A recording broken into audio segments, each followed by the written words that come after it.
Thank you for listening to Mormon Sex Info. This episode is an archived episode and is only now becoming publicly available. Mormon Sex Info relies on contributions. To contribute, please visit mormonsex.info. And now, please enjoy this episode.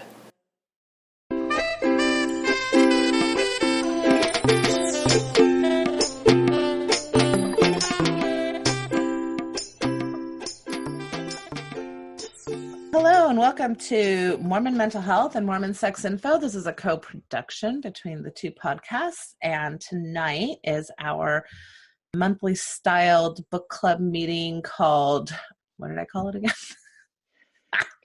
Sex in the Mormon News. That's what we're calling it. Mormon Sex in the News? Okay. Yeah. And I'm just calling it Sex in the Mormon News. There we go. All right. So yeah, when sexuality or issues around sexuality come up in Mormonism, whether it's ensign articles, news articles, whatever it is, blogs or things that tend to make the rounds in the blogosphere. So tonight I've got Kristin Marie Bennion with me, and she's a certified sex therapist working out of Orem, correct? Orem, Utah? Yep. Intimate Connections, I think, is the name of your practice. And I'll let you introduce yourself in a minute. There's several of us who I've invited to be part of this quote unquote book club. Tonight we've got one who's about to deliver a baby, one who's driving a kid to some soccer tournament. Who knows? They're all over the place. So there's not that many of us to begin with.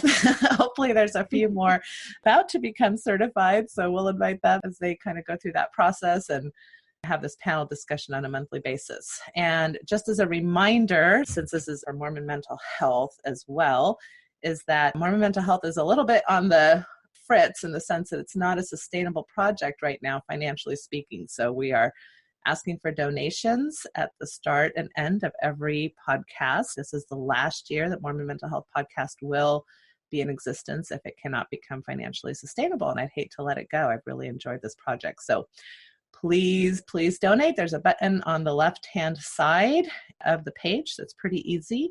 And if you make donations to Open Stories or to Mormon Stories or to Thoughtful Faith or any of those are great, but they do not support this podcast. So it has to have its own support. So anyway, that's my little spiel. And love it. Other than that, let's get started because we've got like 3 different news items we want to try to cover in an hour. So we're going to try to be quick about this. Before we start, Kristin Marie, why don't you just a little bit more of an intro of you? You've been on the show before, but tell us a little bit about you.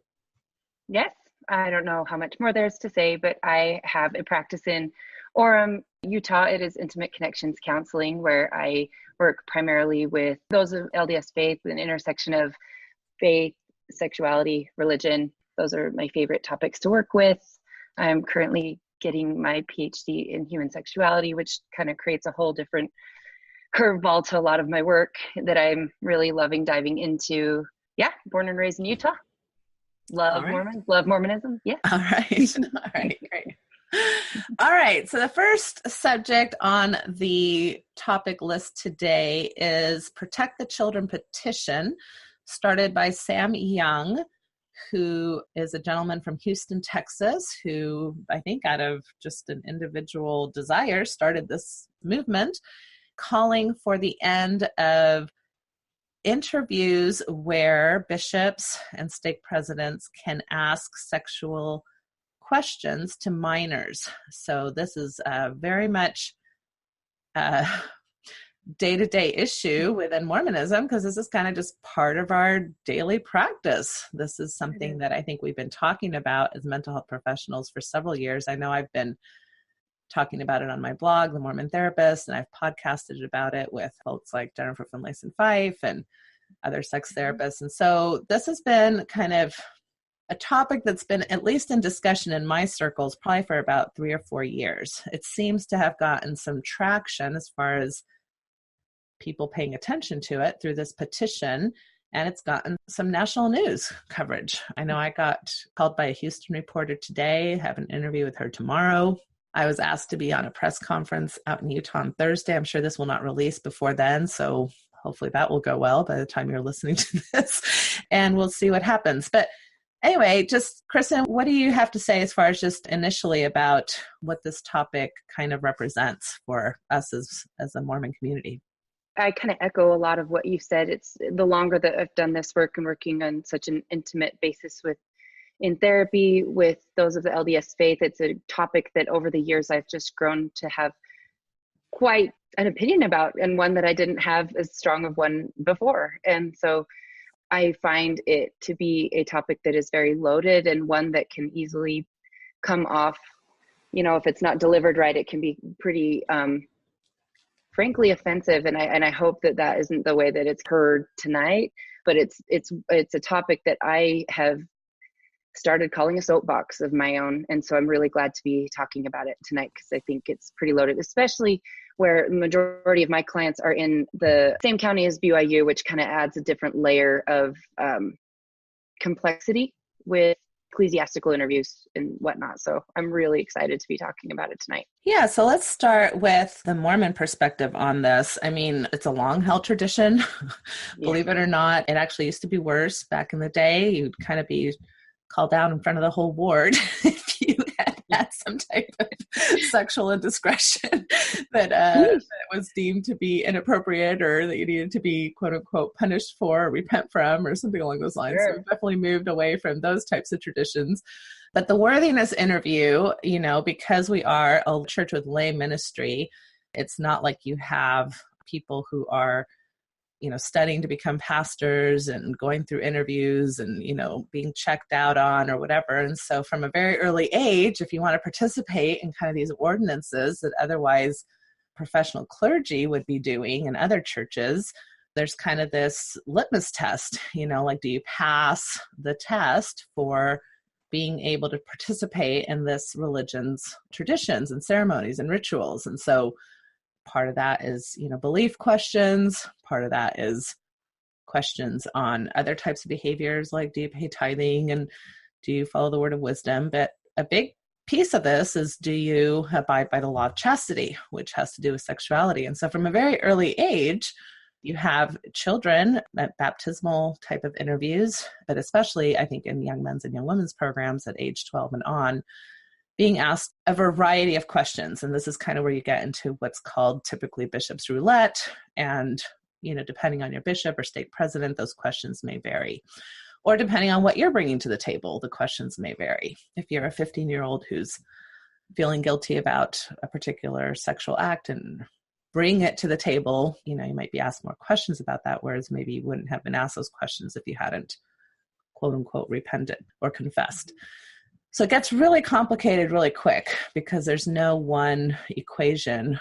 However, we do see some trends, and the trends that I think I have seen anyway, and Kristin, you can talk about your own experience, but with clients, is that from an early age, boys in particular, at least from the age of, I would say, 30 and up, if you're 30 years old or older, you were probably asked about masturbation. Most men have been asked about pornography use. It doesn't just stay to, do you keep the law of chastity? These questions become more detailed. And actually, as part of the missionary standards changing a little bit, those questions are actually, even in that paperwork, is being called out as it's going to be more detailed. They want to know, specific things, like if you've had premarital sex and things that may disqualify you from serving a mission altogether.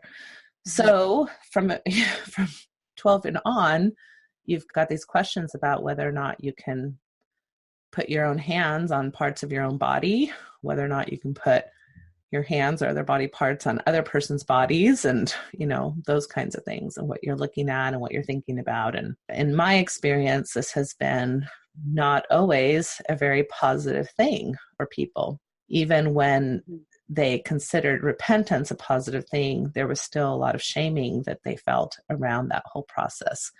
And so it gets a little bit complex because some people just see it as outright harmful, and other people see it as helpful because they're repenting and they feel better about themselves. And at the same time, those who maybe would not be in our circles could point out that, well, the reason why you're feeling better about that is because the whole system is set up to, in a sense, tell you that that's what's going to happen, that you're going to feel better when you repent about those kinds of things. So it gets really hard. And to put that into context, like, let's just pretend for a minute we're talking about a Muslim woman who is feeling guilt because, let's say, she didn't wear her headscarf, right? Or maybe feeling guilt because she doesn't want her daughter to go through female circumcision. So things that we as a culture would not identify as markers of righteousness.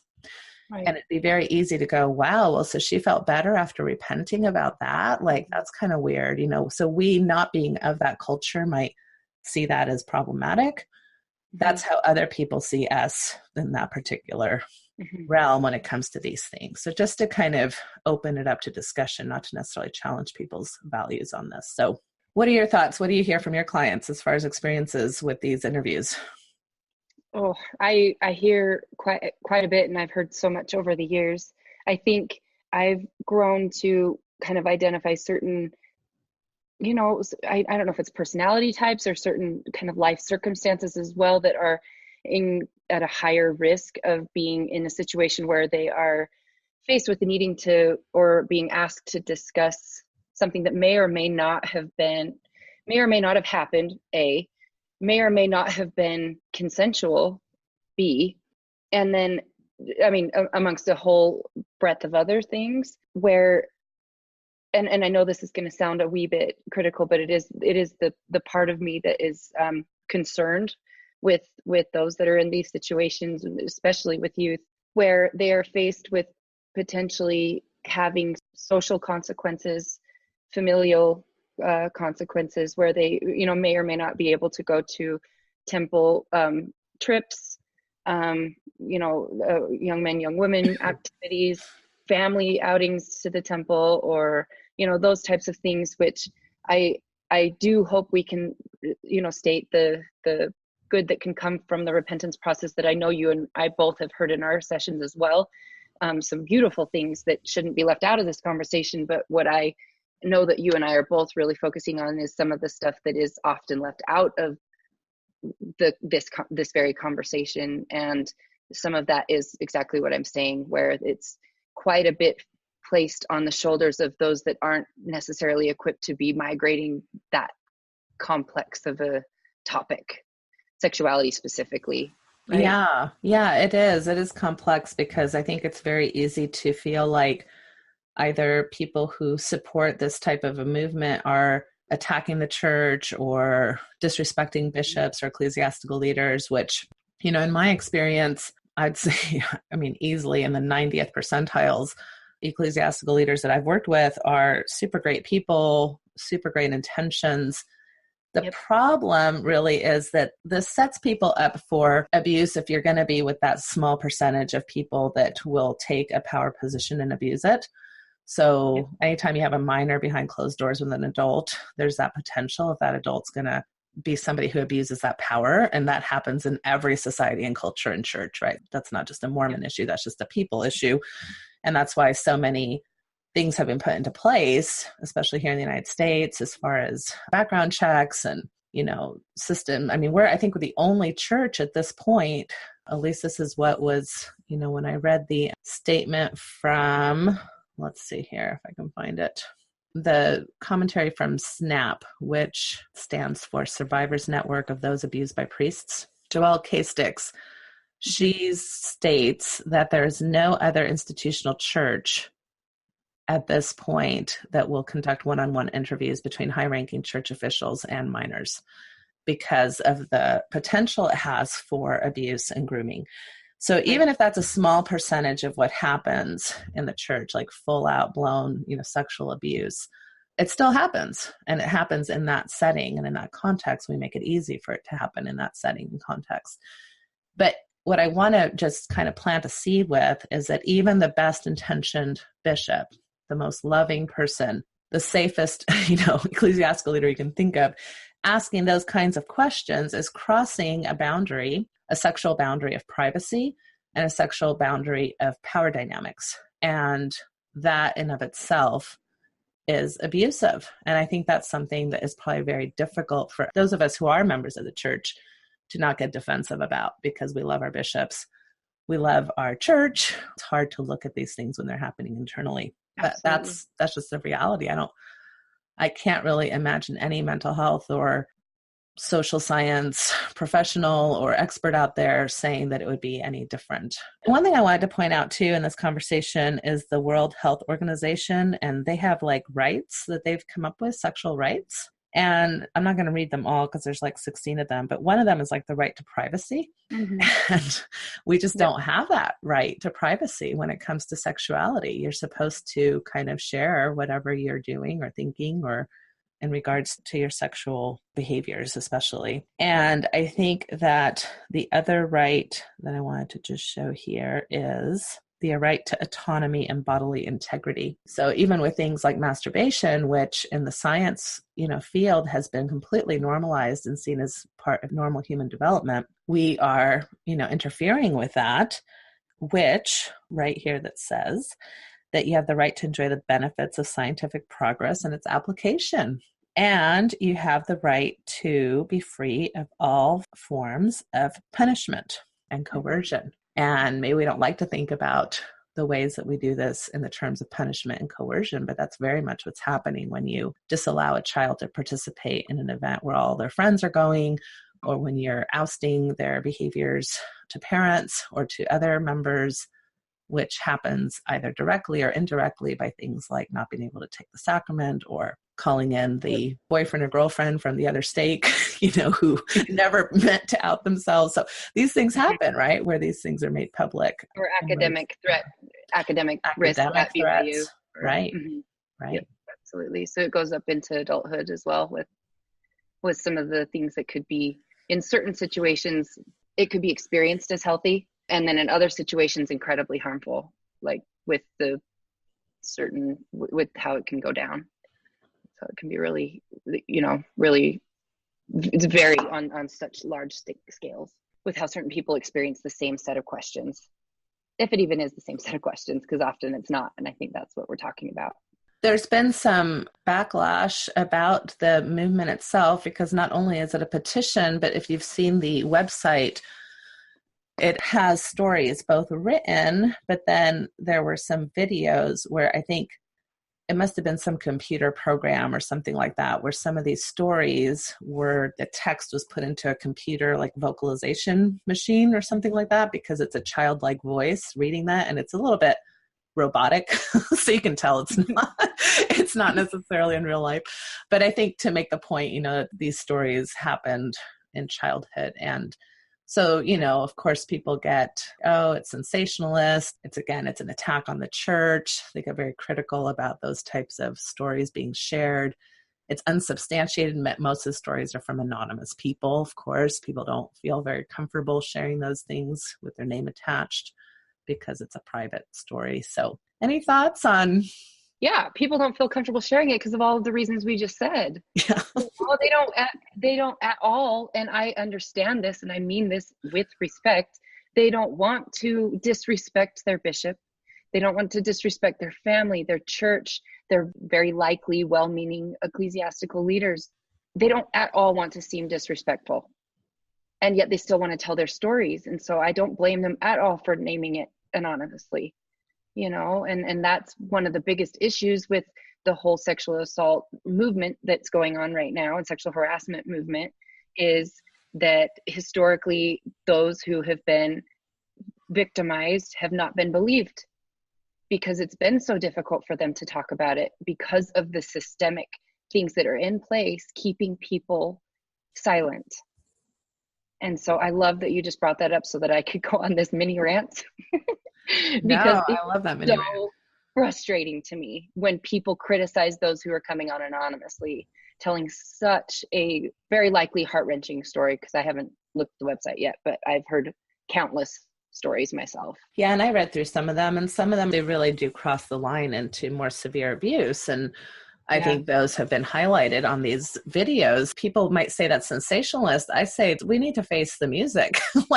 We need to face the reality that these kinds of things are happening. And, among the least of these, right, is the scripture I think of. And I think that even if it just happens to even a smaller percentage of our population, that doesn't make it any less important to address this. And what's it going to take? This is a huge cultural shift if the church was really going to address this, because let's look at the statement from the church. So they've responded Mm-hmm. And I don't know if you had a chance to read that or not, but he talks about, let's see, who was it? It was Eric Hawkins, spokesman for the church. And he Mm-hmm. says that personal interviews are an important part of ministering to those in a congregation. They offer an opportunity for a leader to know an individual better and to help them live the gospel of Jesus Christ. So let's just suppose that through, like, I don't know, most evangelical churches around here that I live around. And I think people are having one-on-one interviews with their priests. Maybe even an adolescent is going in and asking for help or, maybe advice. And there's a lot of pastoral counseling that goes on around here. Of course, these are people who, again, have been trained in pastoral counseling, and even that in the mental health field is a little bit ethically, like we deal with our own issues in the mental health profession about pastoral counseling. Mm-hmm. But these are people who've been through like master's degree programs and we still give them a hard time because of the biases that they bring about their own religions to the counseling process. And of course, there's a lot of counselors around here that I would say have never been through any type of training, but would call themselves counselors because they're pastors of their church. So there's a huge range, but regardless, that's very different, I think, than the types of people we have that are in the job for 4 to 5 years that are engineers or plumbers or, I don't know, teachers, or whatever profession they're in, that have zero education about counseling, much less sexuality. And, much less sexual assault. Yeah. And then it's not even in the context of, oh, here's this kid coming in and wanting to have a little bit of a mentoring session and I'm going to pat his shoulder and kind of send him on his way. Now, this is like specific questions trying to measure a certain worthiness quotient that will allow that child to participate or not participate in the religious ceremonies and rituals. And so that's a lot of heaviness with a little tiny, like nothing of training. So it's very different, right? So I guess they're making it sound like we're just ministering to those in a congregation. I don't think we're just ministering. We're like calling people in for like interviews. It's kind of like a judgment type of protocol. It's not just, hey, how are you doing today? And hope you're doing well. And how can I support you as your pastor type of meeting? Yep, absolutely. It's much more loaded. I was trying to find the quote that I found. Where it was also from Eric. It says, the church leaders are instructed to be sensitive to the character, circumstances, and understanding of the young man or young woman. They are counseled to not be unnecessarily probing or invasive in their questions, but should allow a young person to share their experiences, struggles, and feelings. To this one, it kind of brings up my other half of my soapbox, which I was sad to learn. I'll tell just kind of like a brief situation that I've had come up more than I ever thought would in my practice, where there are these young and specifically, this is just one situation, definitely, but young, impressionable, not informed about sexuality development, relationship appropriate interactions in relationships, about someone who's not informed in consent or how to negotiate their needs, someone who doesn't understand what it looks like when coercion is taking place.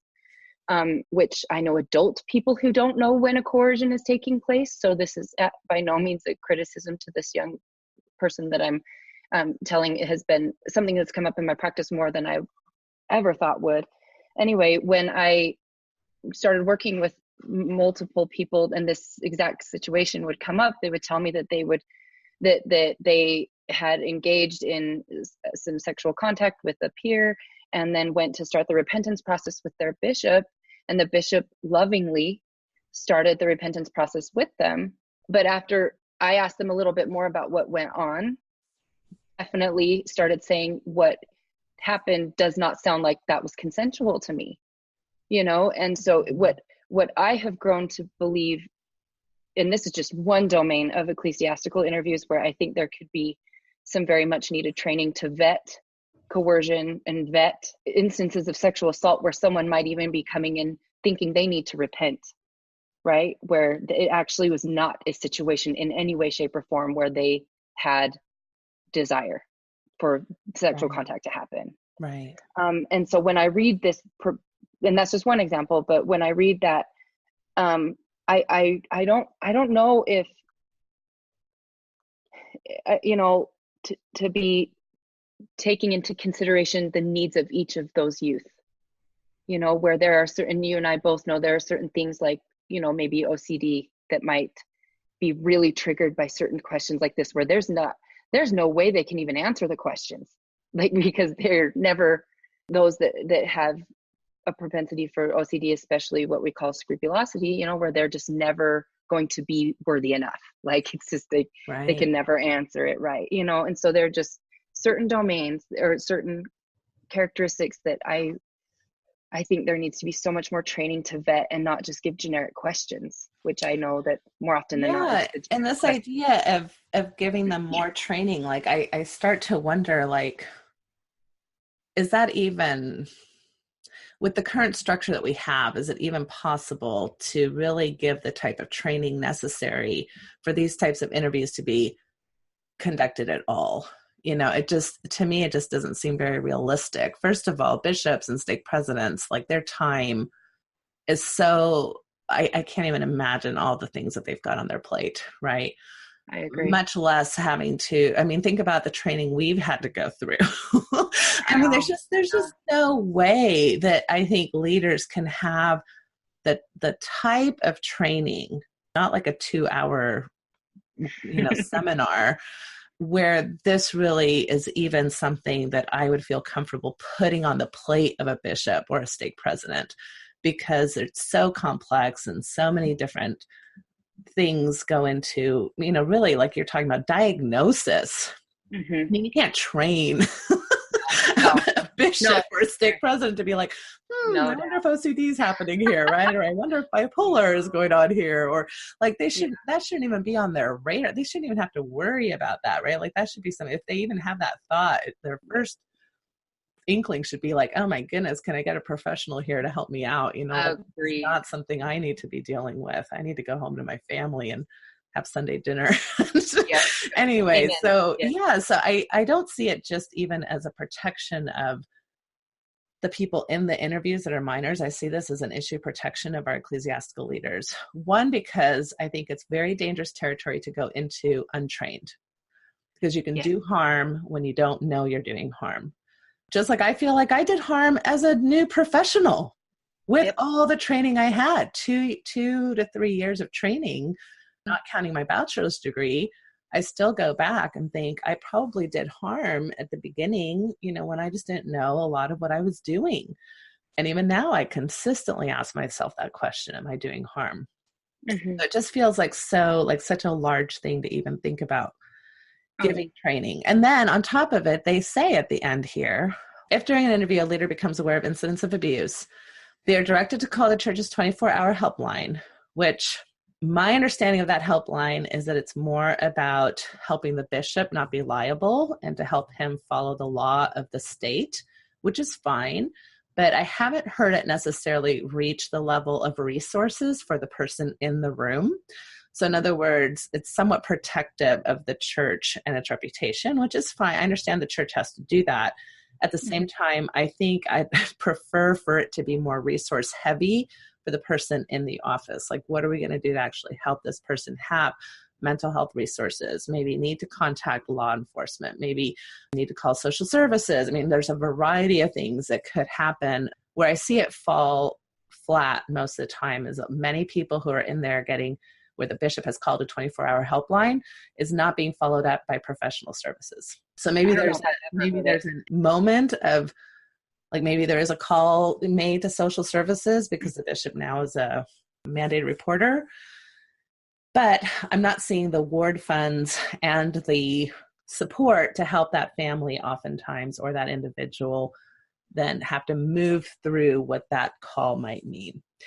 Anyway, and then it says to seek guidance from professional counselors and legal professionals. The leader may also refer them to professional counseling services as needed, where again, it's like they may, instead of like beep, beep, beep, beep, this is like where we really should all the time. And yeah, so it makes me uncomfortable about the training piece and how much we're putting on the shoulders of the bishops that already have so much on their plates. Shoulders of the bishops completely. I completely agree with that. I was even just imagining as like as if bishops or those in those positions are listening to this, like this weight just coming on them that's already so heavy. I've said I've been so lucky to work with just incredible bishops, and they this is not the stuff they love to have come up. Like, it's just, they want to do everything they can to help those if they know that that's what's going on, and so yeah, pretty heavy. And I also don't agree with their statement that they're asked to be general, because even just recently we went in to kind of set some boundaries with our leaders, and it was really a struggle to come up with a compromise that everybody felt comfortable with, because when we said, well, can't you just ask, are you following the law of chastity? They were not comfortable with that. They want because they had been directed by our particular stake. I think stakes differ, to ask questions about pornography and masturbation in particular.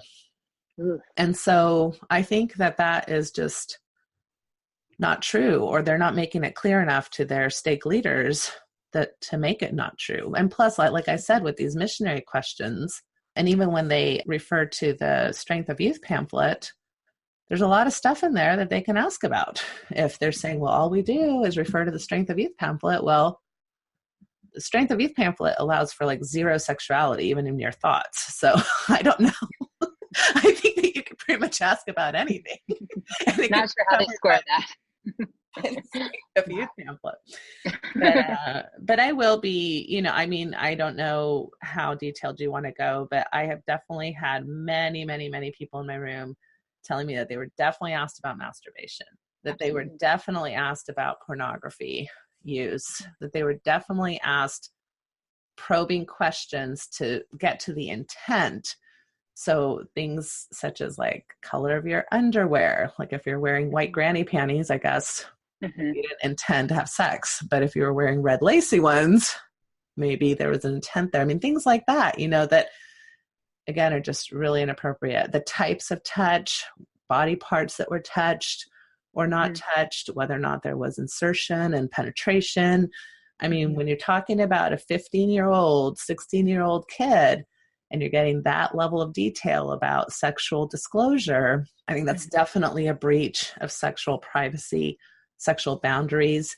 And in a situation where there's really not a lot of room without dire consequence to say, hey, I'm not comfortable with this. I'm not okay with you asking me these questions. I think that would be very difficult for a minor to be able to have, like we say in Spanish, the cojones, to say that in front of their bishop, because they're trying to pass a test. They're trying to be worthy. They're trying to be the good Mormon kid that can hold the priesthood or can go to the temple trip, or it's very, very loaded. So this requires, if we're really going to face this, I think this requires the Mormon community to completely shift their gears on how they approach worthiness to begin with. And that's going to be a tough sell. What do you think? That's an enormously tough sell.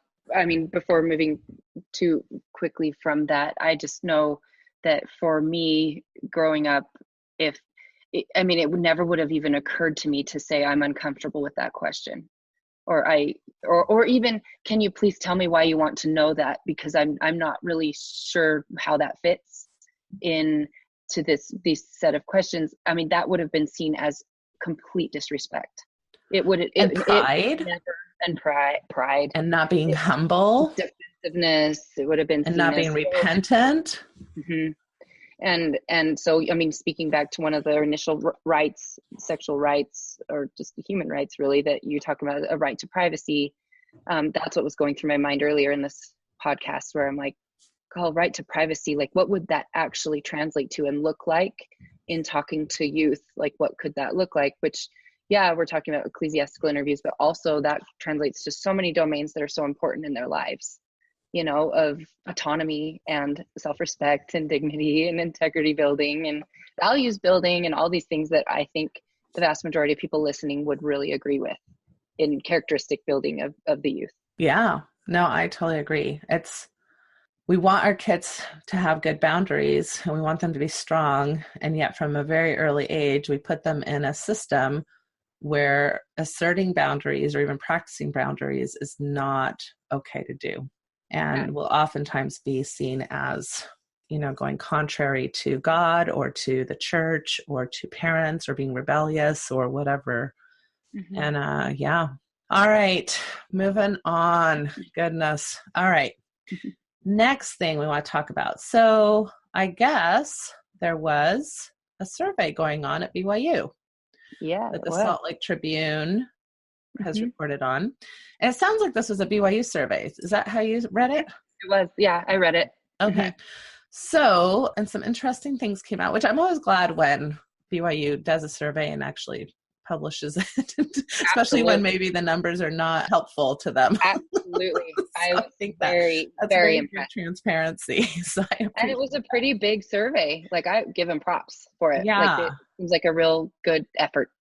Yeah, and I think this is all part of the Title IV news and changes that were happening, what was it, just last year, I think, where so much attention was given to BYU nationally about how they went forward with Title IV concerns. Title IX.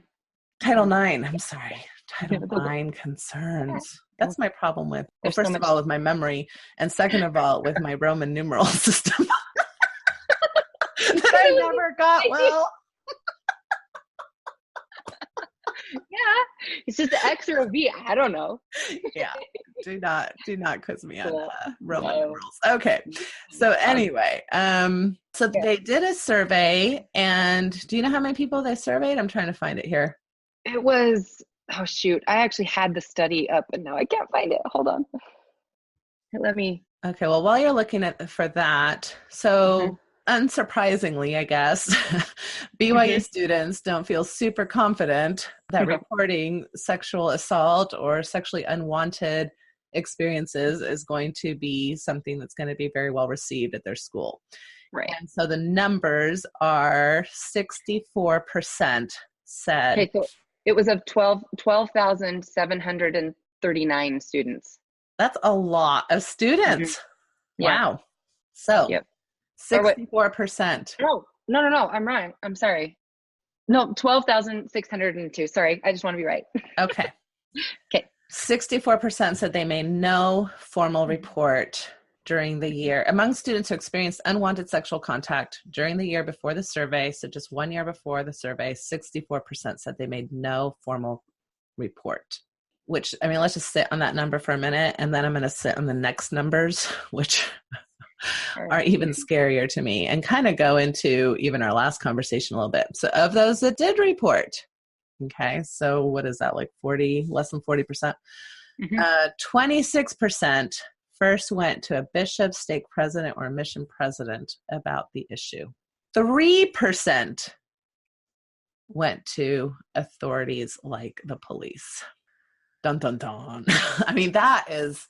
So only are we doing a disservice as far as educating our Mormon single adults, and I would say even adolescents, on how to handle sexual assault? Because again, back to our total last conversation, I mean, yeah, a bishop and an ecclesiastical leader can definitely be a supporting person when it comes to sexual assault, and be a person, again, who can minister or who can be a loving person who's got your back. But they are not trained in sexual issues. They're not the person who's going to help you make decisions about whether or not you need a rape kit, or whether or not you need medical services or legal advice or any of those types of things. 3% went to the Title IX office or the local police. So what's interesting too, so there's 26% of those that had experienced unwanted sexual contact in the previous year. So that's 1 in 4, right? The next highest demographic was 8%, and they went to BYU Counseling Center, which is good, right? But that's quite a discrepancy. So that's like from 26% to 8%. That was the next highest. Yeah. Right? So basically like what, like maybe 10, maybe 11% of our kids are appropriately dealing with sexual assault and unwanted sexual experiences in our Mormon culture. Because and I would put the 11% who dealt with it correctly is that they went to crisis center, BYU counseling, local police, mental health services, sexual assault. Yeah, either mental health services or sexual assault services or counseling services or authority services, something along those lines. I would put them in the, ding, ding, ding, that was the right button to press. Yep, absolutely. I mean, that's shocking to me. It's not shocking. I think that's a community failure for all of us to really consider as parents, as young men's and young women's leaders, as bishops and ecclesiastical leaders, and definitely the church in general, church leadership at the top, not being very clear about what needs to happen in these kinds of cases.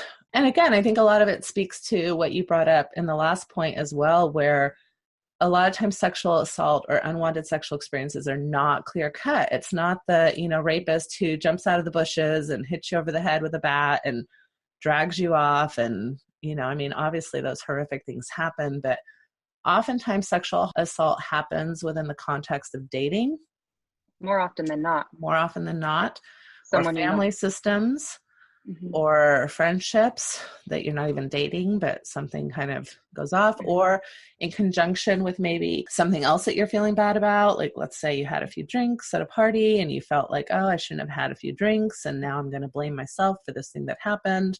And so, I don't want to tell BYU people about that, or because I'm worried I might, even if they believe me on the sexual assault piece, which who knows if that's even probable, I'm going to be disciplined for these other things, which was a big piece of what they talked about last year, was not bringing in the honor code office for these other types of things. Because a lot of times it's like, well, if sexual assault is happening past curfew at your boyfriend's apartment, the honor code office would be involved, because even though you were sexually assaulted, the Title IX office was dealing with that, they're still reporting to the honor code. So that's one of the big shifts, I believe, that happened this last year, correct?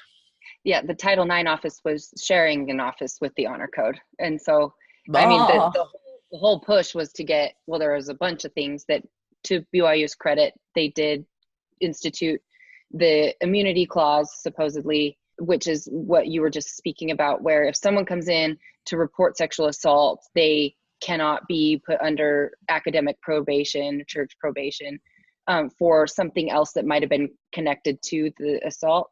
Now, whether or not that's been followed through on, I don't know right now. And so that's something that, implementation's everything with policies. And so I don't know what's going on. I do know that they did, or I have heard that they've separated the two offices, thank heaven, because Title IX needs to be nowhere near the honor code, in my opinion.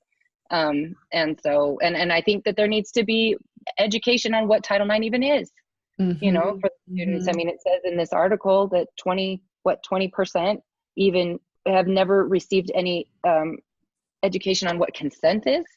Like 20 something. It sounds like they're really lacking. A lot of college campuses have really been blasting that. I would say in the last 3 to 5 years, I've been hearing so many college campuses really, even my daughter who's going here to Wichita State University, it's like one of the first things they did in freshman orientation was have campus police come in and give a huge presentation on consent and Title IX and all, their Title IX office, all these things. And it doesn't sound like that's happening.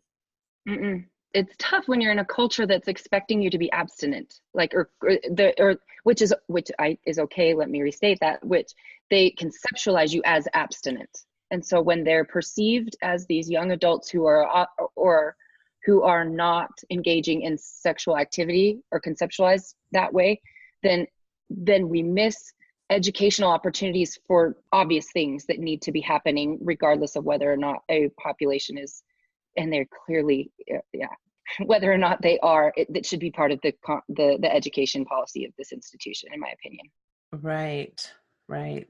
Yeah, this is Well, I hope that this survey is shocking enough to BYU and to the people who are in charge of making these changes so that BYU can be more compliant with Title IX recommendations and criteria that this, some of this stuff can start being addressed. Because again, and I don't, even though there's an amnesty policy, right, where they're saying that victims are not referred to the honor code, are not disciplined for code violations. Is that the case when somebody goes in to talk to their bishop?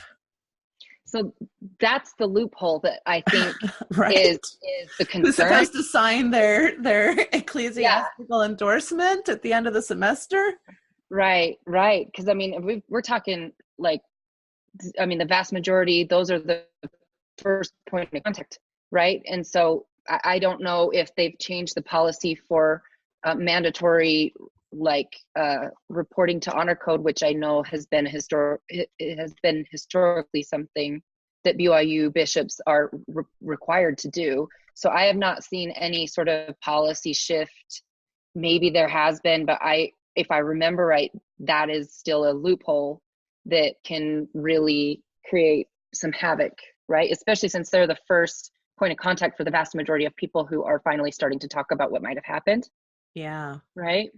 And so the institution might be having its own new policy, but bishops are in a different category. Yeah, they're not part of the university. I mean, right. And if a bishop feels like he wants to, start a repentance process or start putting somebody on probation or even discipline them, I don't understand how that's not going to have implications for, things like having to leave BYU even mid-semester, or I just don't understand how that is.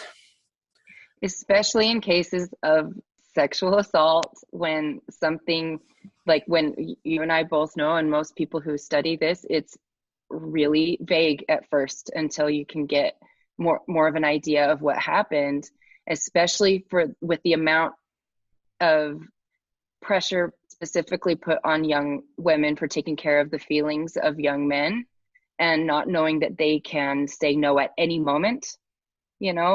Just the level of risk for so many of these young women and men. I mean, this is not just young women, but yeah, it's through the roof. What about the young gay kid who was sexually assaulted by a male friend, but if he outs himself as having any type of gay behavior at BYU, he's, in danger of a lot of things there. I mean, this is just so heavy. They do mention Julie Valentine. She came and presented at the Mormon Mental Health Association, I think 2 years ago now, about a lot of the research that she's done around this. And she makes the point that it's common for a victim to not initially realize that she or he experienced sexual misconduct, and so many people, I've had Donna Kelly on as well, who's a litigator for Utah on Mormon mental health. And she does a great job of talking about the freeze response, which is what happens a lot of times, especially when you're confused or feeling overpowered or not knowing exactly how to, even triggered from past sexual trauma. I mean, that's a whole nother thing that we don't talk about, right? So a lot of people, if they have sexual child abuse, they're not necessarily in a great position to even know how to navigate their sexuality, and yet we're holding them accountable like we would somebody who doesn't have those issues. This is why it's so arbitrary. Anyway, so yeah, those are just things that, again, this is very complex, but I'm glad that they did the survey. I hope that they use the results to I give them major props for it. Start thinking about. Because it's only after these types of things can things really start shifting. So I give them incredible props for this level of survey.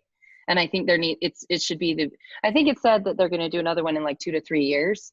I hope that it is something that is just the beginning of some real institutional change. And then they can be a model for other college, other universities, honestly. Yeah, we're not the only religiously based university for sure that has a lot of these same issues as far as the expectation of sexual abstinence, and yet, the reality that college kids are going to be sexual in lots of different ways. Yep. All right, so moving on to the next article, which is Jenna Reese, whom I love. Pretty much everything that she writes, I love. And she writes for the Religion News Service, and she did a small piece called Mormons Miss the Point of #MeToo by focusing on modest gowns at Golden Globes. Oh my God. Sorry. I'm not even going to be able to pretend. All right. Why don't you start us off on this one? Well, I just loved how she put it. I couldn't have put it any better. I mean, to miss the point, I mean, they nailed it. They really missed it big time on this one. Well, and they is LDS Living Magazine. Okay. Right. So they're the ones who, Yeah. I guess, did the article on what did they do it on? They basically focused on the modesty that was noticed in this last Golden Globes Awards night. So I'll read it because so she cites the first paragraph of this LDS Living article, and it reads and this is the LDS article that she's quoting. This year's Golden Globes saw an unprecedented number of celebrities supporting modest dresses. While we understand modesty encompasses so much more than merely what you wear, we wanted to compile a list of some of the stunning modest dresses from the red carpet to provide inspiration and demonstrate that style does not have to jeopardize modesty to be fashionable. Do we really understand that modesty is so much more than what we wear? Do we really? I don't know. Because it's the only thing I ever hear about. I didn't realize till my 30s that modesty actually had a bigger, actual meaning outside of women's sexuality. So, oh my goodness. Yeah. I mean, she really did a great job at saying, you missed the point here with this movement, this collective demonstration by a domain of our culture that is pretty toxic and is kind of owning it. They kind of collectively owned it and banded together saying that this stops now. We need to take responsibility for this toxic crap that we continue to perpetuate in this culture. Hollywood did this, and they really demonstrated just collective. It was a pretty cool thing to see. Yeah. Go ahead. No, I don't want to interrupt you. And so to have the focus shift to which dresses fit the LDS bill was just really disheartening to see that article, that it was, and I'm not saying you can't teach values and have that be part of your dialogue, but man, that missed the point with what wearing black represented to that. It just really minimized it down to something that it wasn't even about at all. I agree. And until we realize that objectifying women includes covering them up, yes, we are going to be part of the Me Too problem. I can't imagine a Mormon woman out there who wouldn't have #MeToo if the topic wasn't objectification about what she wore at one point in her life. Yep. Whether or not she was covering her shoulders or enough legs, or even, I've talked to several women who are just large busted and have been made to feel, even though they're wearing a turtleneck or something along those lines, but because their boobs were showing, because that's kind of hard to hide unless you're wearing, some type of tent, then it's, and I remember one time as a young women's leader noticing my larger breasted girls kind of hunched in their posture. Mm-hmm. Mm-hmm. And I was like, oh my goodness, like they're really embarrassed or upset that they have this female form that unfortunately does garner attention in probably ways that they're uncomfortable with, not just, by boys at school, but at church and by other parents. And the stories of modesty shaming, right? And Brutal. The other thing, I was actually, so just so people know, Jenna Reese is Mormon, so I feel perfectly comfortable when we critique our own, and that's what she's doing. She's a lovely Mormon woman. Anyway, I went to a different church this last Sunday, and the pastor brought up the Me Too movement, and he did that in a nice way and all, but it kind of peeved me a little bit when the whole focus was on the media and how the entertainment culture and Hollywood was having to basically face this thing that they've created. And I'm like, no. The Me Too issue has been around for millennia. And let me tell you where it has happened, probably in the most largest circles, just because for a long time, people were mostly religious. It happened in church circles. Mm-hmm. So don't be giving me this whole, oh, it's Hollywood's fault. I mean, yes, Hollywood has its own culture, and sexuality is definitely things you can talk about. But sexuality is also something that's objectified and power dynamicked and, used in very coercive ways right in the throes of Christianity and really probably all types of religious cultures, us included, with, all of our history of polygamy and all kinds of stuff that we never want to talk about. So do not blame Hollywood for male sexual assault dynamics, please. That's patriarchy, people. It's patriarchy. It absolutely is. That's my rant. It's been around a very, very, very long time. And the responsibility, and I think this is a good one too, that we are kind of closing with, because it kind of links the thread through all three of these topics, where the issue that I think will get both yours and my blood boiling is that the responsibility of sexuality has been so disproportionately on the shoulders of girls and women for as long as you just cited. And what we're sensing as a culture, not just Mormon culture, but culture at large, US culture, Western culture, is a shifting of the tide, and it's uncomfortable. And what I saw Hollywood do, and I'm not putting them on a pedestal by any means, but I saw a collection of people take responsibility for what might be going on as their part of this overall cult in their particular their domain. Mm-hmm. Absolutely. And so what I'm seeing, what we're all seeing is this potential shift, and I don't think it's shifted yet. But to actually start sharing responsibility, and when this is not a women's issue largely, this is very much so a heterosexual male issue, very largely, and or not just male issue. It is very much so, mostly. Agreed. Well, believe it or not, we have been talking for an hour, which is our goal, about which we can typically go for 2 or 3. So yes, for sure. But this is fun. It's fun. And I would encourage listeners to, well, of course, comment and, share with us your thoughts about, what our opinions are, and share with us your opinions where you disagree or agree with us. We'd love to hear it.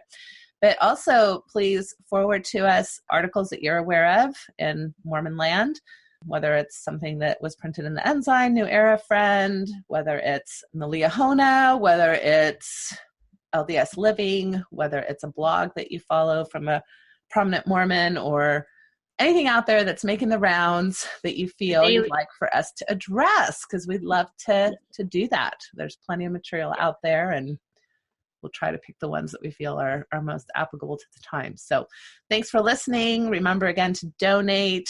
If you like Mormon mental health and find value in it, please donate.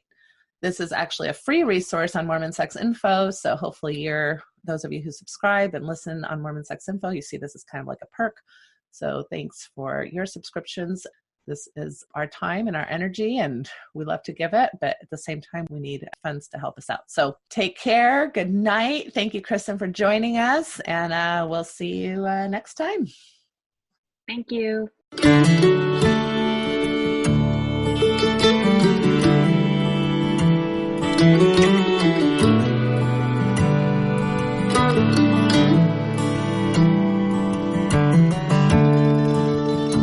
We took the long road home, turned minutes into miles,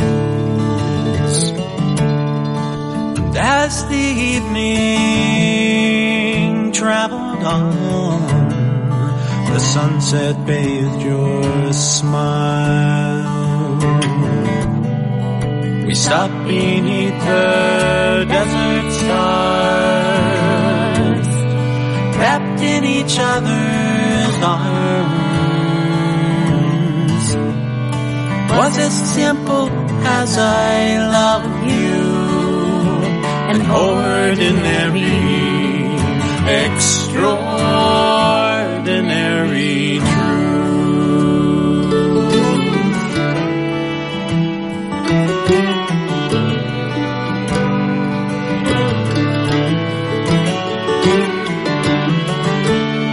It's been a long road here, a trail with tears, pain and sorrow too. But through every storm we traveled on, like lovers do. And if sometimes we fell apart, we always came back home. Was as simple as I love you, an ordinary, extraordinary truth.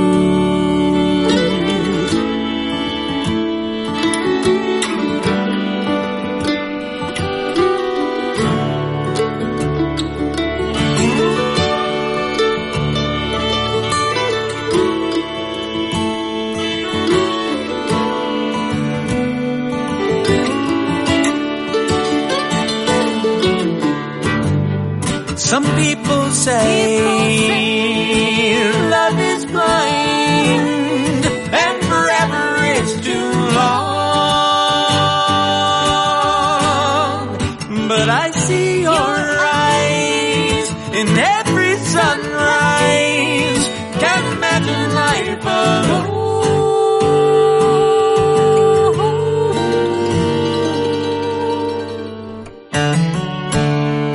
Let's take the long road on together until we're gone. Want you by my side till the day I die and into the beyond. It's as simple as our love is. That's how I wanna go, all wrapped up in the arms of our extraordinary, it's nothing ordinary love.